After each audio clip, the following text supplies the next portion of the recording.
बच्चों, आज हम अपनी पाठ्य पुस्तक हिंदी के काव्य खंड से भारतेंदु हरिश्चंद्र जी के द्वारा रचित पद्यांशों का अध्ययन करेंगे।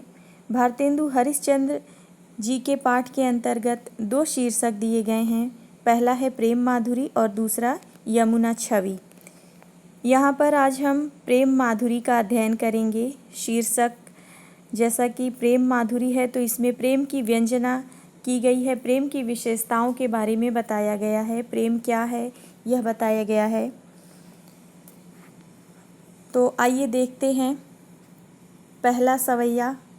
मार्ग प्रेम को समुझे हरिचंद यथारथ होत यथा है, लाभ कछु न पुकारन में बदनाम ही होन की सारी कथा है। जानत है जी अमेर भई भी और उपाय सबे बिरथा हैं, बावर हैं ब्रज के सिगरे मोहिनाहक पूछत कौन बिथा है। यहाँ पर एक गोपिका है जो अपने प्रेम से व्याकुल है और अपने मन की खींच को बताते हुए कह रही है कि मार्ग प्रेम को, कि प्रेम के मार्ग को समुझे, कौन समझ सकता है। हरिचंद यथारथ होत यथा है। यथारथ अर्थात वास्तविक रूप में वो जैसा है उसको कौन समझ सकता है। हरिश्चंद्र जी कह रहे हैं कि गोपिका बताती है कि ये प्रेम का जो मार्ग है इसके सच्चे स्वरूप को, इसके वास्तविक स्वरूप को कोई समझ नहीं सकता। लाभ कछु न पुकारन में, कि इस प्रेम के बारे में यदि हम बार बार बात कहें अपनी कहानी को तो बदनाम ही होने की सारी कथा है। तो ये बदनामी का ही सारा बन जाएगी, सारी बातें बदनामी की बन जाएंगी। इसमें कुछ भी फ़ायदा होने वाला नहीं है। यदि प्रेम की अपनी कहानी को मैं किसी से कहती हूँ, पुकारती हूँ, बताती हूँ तो ये बदनाम होने की केवल कहानी रह जाएगी, कोई फ़ायदा नहीं है, क्योंकि कोई भी प्रेम के असली स्वरूप को समझेगा नहीं। जानत है जी मेरो भली विधि और उपाय सबे बिरथा है, कि मेरा हृदय जानता है, जी अर्थात हृदय, मेरा हृदय अच्छी प्रकार से जानता है और उपाय सबे बिरथा है, कि इस प्रेम के लिए मैं कितनी भी उपाय लगा लूँ वो सारे व्यर्थ हो जाएंगे। इस प्रेम के बारे में यदि मैं बात करती हूँ तो सिर्फ बदनामी ही मिलने वाली है और भी कुछ मिलने वाला नहीं है। इस बदनामी से बचने का भी कोई उपाय नहीं है और ना तो उस प्रेम से ही बचने का कोई उपाय है। बावरे हैं ब्रज के सिगरे मोहिनाहक पूछत कौन बिथा है। बावरे हैं अर्थात पगले हैं, पागल हो गए हैं। ब्रज के सिगरे, सिगरे अर्थात सभी, कि इस ब्रज मंडल में निवास करने वाले सभी प्राणी पागल हो गए हैं। मोहिनाहक पूछत कौन बिथा है, कि मुझसे नाहक मतलब बिना कारण के ही पूछते हैं। कौन बिथा, कि मुझे कौन सी पीड़ा है, अर्थात वो मेरी पीड़ा को जानते हुए भी समझना नहीं चाहते हैं। मुझे लगता है कि ब्रजमंडल के सारे प्राणी पागल हो गए हैं जो मुझसे मेरी पीड़ा का कारण पूछते हैं। क्या वो प्रेम के मार्ग से अनजान है, वो नहीं समझते हैं। एक बार फिर देखते हैं। हरिश्चंद्र जी बताते हैं कि एक गोपिका जो प्रियतम के वियोग में पीड़ित है, अपनी प्रेम कहानी से परेशान है, तो वो कहती है कि मार्ग प्रेम को समझे हरिचंद यथारथ होते यथा है, कि इस प्रेम के मार्ग को कौन समझता है, उसके वास्तविक स्वरूप को, उसके असली रूप को कौन जानता है। इस प्रेम के बारे में यदि मैं कुछ भी कहती हूँ, बताती हूँ तो उससे कोई फ़ायदा नहीं होता, उल्टे बदनामी ही होती है। जानत है जी मेरा हृदय अच्छी प्रकार से जानता है कि इस बारे में बात करूँ ही ना करूँ, कोई भी उपाय लगाऊँ, सारे उपाय व्यर्थ हैं। अंत में केवल कलंक ही मिलना है। बावरे हैं ब्रज के सिगरे, कि इस ब्रज मंडल में निवास करने वाले सभी मनुष्य, सभी प्राणी पागल हैं, मुझसे व्यर्थ में ही पूछते हैं मेरी पीड़ा का कारण। वो जानते हैं कि मैं प्रेम में व्याकुल हूँ, फिर भी वो मुझसे पूछते हैं कि मुझे क्या पीड़ा है, अर्थात वो समझ करके भी नासमझ बन जाते हैं।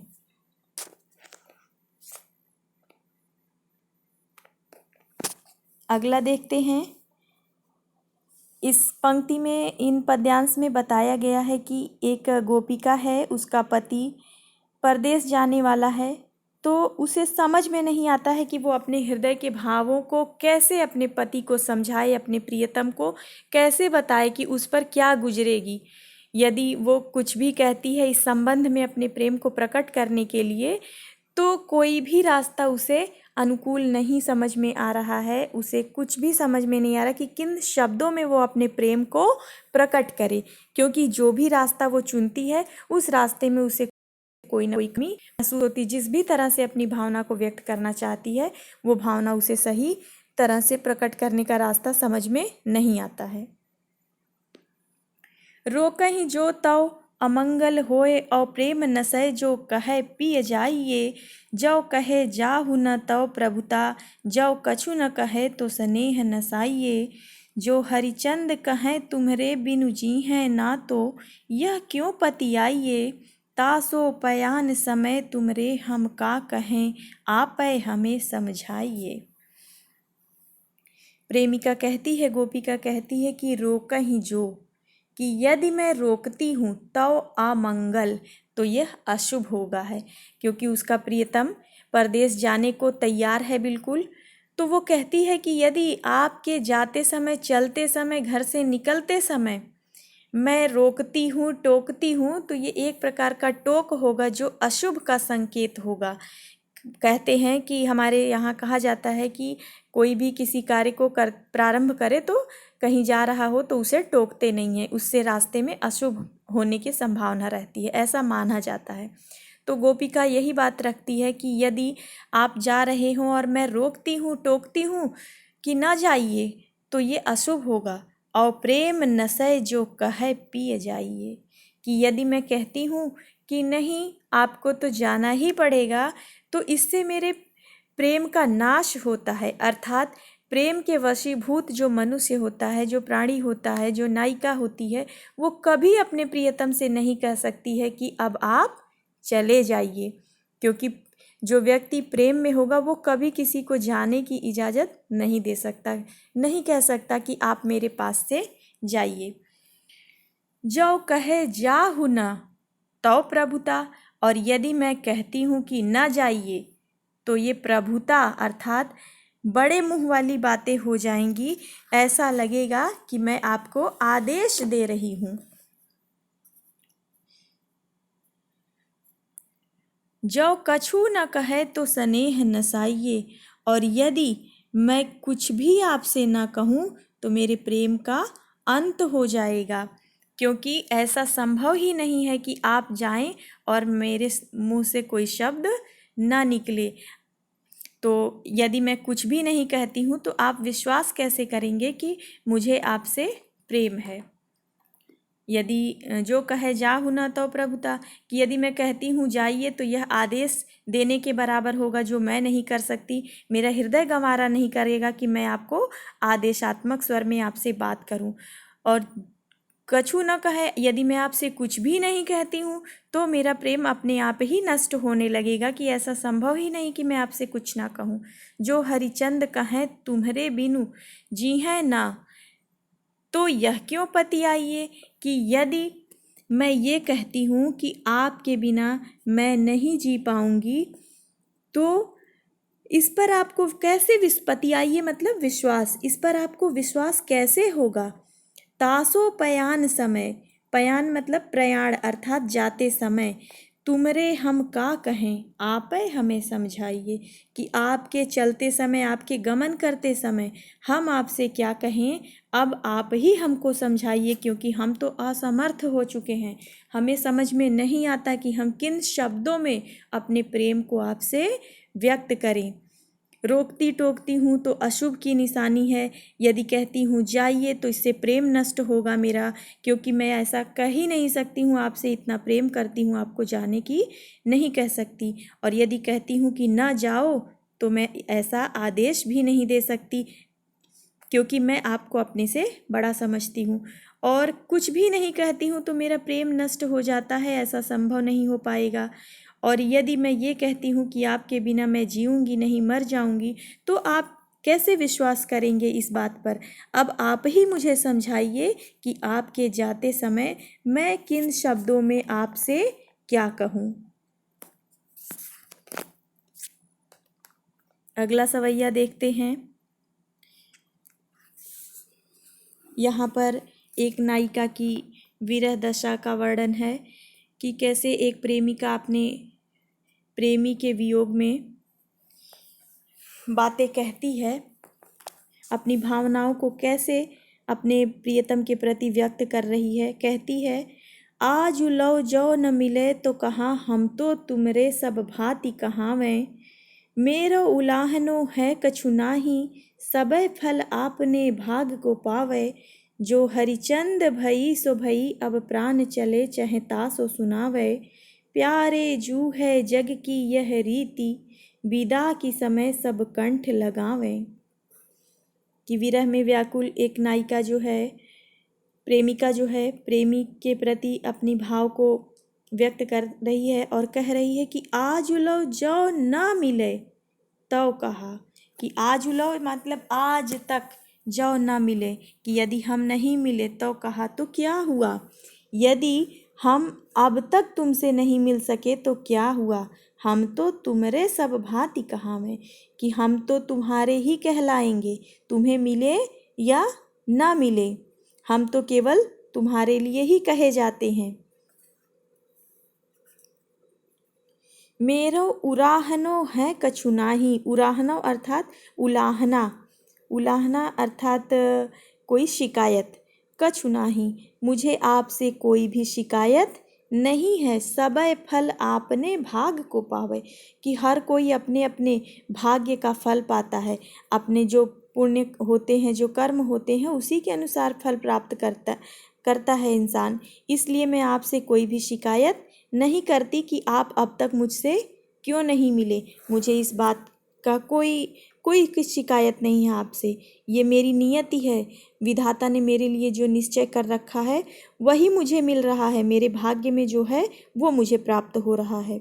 जो हरिचंद भई सो भई, हरिश्चंद्र जी कहते हैं कि वो प्रेमिका कह रही है कि जो हुआ सो हुआ, अर्थात जितना दुख मुझे मिलना था वो हुआ, जो सुख दुख मेरे किस्मत में लिखा था, मेरे भाग्य में लिखा था, वो तो मुझे अब तक मिल चुका है। अब प्राण चले चाहें तासो सुनावे, कि जो कुछ होना था वो तो हो चुका, लेकिन अब प्राण चले चाहे, कि अब तो हमारे प्राण ही चलने वाले हैं, अर्थात निकलने वाले हैं, अर्थात मैं मरणासन्न होने वाली हूँ, अब मेरे प्राण निकलने वाले हैं। इसलिए तासो सुनावे, मैं आपको यह सुनाते हुए कह रही हूँ, बताना चाहती हूँ कि प्यारे जू है जग की यह रीति, रीति अर्थात परंपरा, प्यारे अर्थात हे प्रियतम, यह इस संसार की, जग की अर्थात संसार की रीति, यह इस संसार की परंपरा रही है। विदा की समय, कि जब कोई विदा हो रहा हो, जा रहा हो, सब कंठ लगावें, तो लोग उसे अपने गले से लगा लिया करते हैं। इस संसार में यह परंपरा है कि अंतिम विदाई के समय सभी लोग अपने प्रिय को गले से लगा लेते हैं। तो वो प्रेमिका कहती है कि जीवन भर हम आपसे नहीं मिले तो क्या हुआ, कोई बात नहीं, ये मेरे भाग्य थे, ये मेरा नसीब था, मेरी किस्मत थी, जो हुआ सो हुआ, लेकिन अब मेरे प्राण तो निकलने वाले हैं। और मैं यह आपको सुनाना चाहती हूँ, बताना चाहती हूँ, कहना चाहती हूँ कि यह संसार की परंपरा रही है कि विदा के समय हर कोई अपनों को गले से लगा लिया है। तो अब कम से कम इस परंपरा का ख्याल रखते हुए एक बार मुझे अपने गले से लगा लीजिए, अपने हृदय से लगा लीजिए। अगला सवैया देखते हैं। यहाँ पर प्रसंग यह है कि उद्धव जी जो थे वो श्री कृष्ण के योग के संदेश को लेकर के गोपियों के पास वृंदावन पहुँचते हैं, लेकिन जो गोपियाँ हैं वो तो केवल और केवल श्री कृष्ण के प्रेम में रंगी हुई हैं, रची बसी हैं उन्हीं के प्रेम में। तो वो उद्धव के द्वारा संदेश लाए गए संदेश को तो सुनती हैं। उद्धव जो कहना चाहते हैं वो संदेशा देते हैं कि योग अच्छा है, योग धारण करना चाहिए, श्री कृष्ण को भूल जाओ। लेकिन गोपिकाएं जो हैं वो समझ लेती हैं उद्धव की बातों को और उद्धव को जवाब भी देती हैं और कहती हैं कि जो कुछ आपको कहना है वो आप कह चुके, लेकिन हमारा संदेशा हमारे प्रिय श्री कृष्ण को जाकर आप भी सुना दीजिएगा। आइए अर्थ देखते हैं। व्यापक ब्रह्म सबय थल पूरन है, हमहु पहचानती हैं। पै बिना नंदलाल विहाल सदा, हरिचंद न ज्ञान ही ठानती हैं। तुम उधव यह कहियो उनसो, हम और कछु नहीं जानती हैं। पिय प्यारे तिहारे निहारे बिना, अखियाँ दुखियाँ नहीं मानती हैं। गोपिकाएं कहती हैं उद्धव से कि ए उद्धव, व्यापक ब्रह्म सबय थल पूरन है, कि ये जो ब्रह्म है, जो परमात्मा है, वो व्यापक है, सभी जगह व्याप्त है। थल पूरन, कि हर जगह वो जल में थल में विद्यमान है, हर जगह वह है। हमहु पहचानती हैं, हम भी इस बात को जानते हैं कि परमात्मा सब जगह है, इस बात को भी जानते हैं। और परमात्मा हर जगह विद्यमान है, इस बात को भी जल में थल में हर जगह है, ये हम पहचानते भी हैं और जानते भी हैं। पै बिना नंदलाल बिहाल सदा, हरिचंद न ज्ञान ही ठानती हैं। पै बिना नंदलाल, कि नंद के लाल अर्थात श्री कृष्ण के बिना हम सब बिहाल अर्थात व्याकुल रहती हैं, कि श्री कृष्ण के वियोग में तो हम सब व्याकुल रहते हैं। हरिचंद न ज्ञान ही ठानती हैं, और उनके अभाव में, उनके बिना कोई भी ज्ञान की बात हमें अच्छी नहीं लगती। कोई भी योग की चर्चा, ज्ञान की चर्चा हमें पसंद नहीं आती, रुचिकर नहीं लगती। तुम उद्धव यह कहियो उनसो, कि ए उद्धव, तुम सिर्फ और सिर्फ यही बात जाकर उनसे कह दीजिएगा, हम और कछु नहीं जानती हैं, कि हम तो कुछ भी नहीं जानती, तुम्हारे सिवा हम किसी ज्ञान मार्ग को नहीं जानना चाहती, आपके सिवा हम किसी भी बात को महत्व नहीं देते, और हमारा हृदय भी कहीं नहीं लगता। पिय प्यारे तिहारे निहारे बिना, अखियाँ दुखियाँ नहीं मानती हैं। आप श्री कृष्ण से जाकर हम लोगों का यह संदेशा दे देना कि गोपिकाएं कुछ नहीं जानती हैं। पिय प्यारे तिहारे निहारे बिना, निहारे अर्थात देखे बिना, कि श्री कृष्ण जो हमारे प्रिय हैं उनको निहारे अर्थात देखे बिना, अखियाँ दुखियाँ नहीं मानती हैं। ये हमारी आंखें दुखी हो चुकी हैं और किसी भी चीज़ को मानने के लिए तैयार नहीं हैं। ये हमारी आंखें किसी भी चीज़ को स्वीकार नहीं करती, वो सिर्फ और सिर्फ श्री कृष्ण के दर्शन को ही देखना, दर्शन ही करना चाहती हैं, उन्हीं के स्वरूप को देखना चाहती और कुछ भी देखना नहीं चाहती हैं। एक बार फिर से अर्थ को दोहरा लेते हैं। गोपियाँ उद्धव से कहती हैं कि यह परमात्मा सर्वव्यापक है, हर जगह है, जल में थल में सब जगह हम पहचानते और जानते हैं, लेकिन नंद का जो पुत्र अर्थात श्री कृष्ण है उसके बिना हम व्याकुल हैं और हमें कोई भी ज्ञान की चर्चा अच्छी नहीं लगती। इसलिए हे उद्धव, तुम जाकर उनसे हमारा केवल एक संदेशा कह देना कि उनके बिना हम कुछ भी नहीं जानते, किसी को भी अपना नहीं मानते हैं, कोई भी ज्ञान का रास्ता हमें अच्छा नहीं लगता, और उनके दर्शनों के बिना हमारी आंखें दुखी हैं, ये किसी भी वस्तु को देखना स्वीकार नहीं करती, हमें सिर्फ उनके दर्शन की ही अभिलाषा है।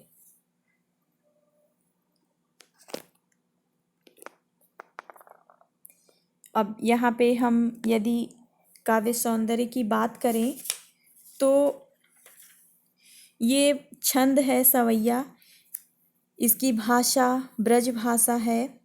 यहाँ पर रस वियोग श्रृंगार रस है, गुण जो है माधुर्य है, और अलग अलग सवैये में अलग अलग रस भी पाया गया है। धन्यवाद बच्चों।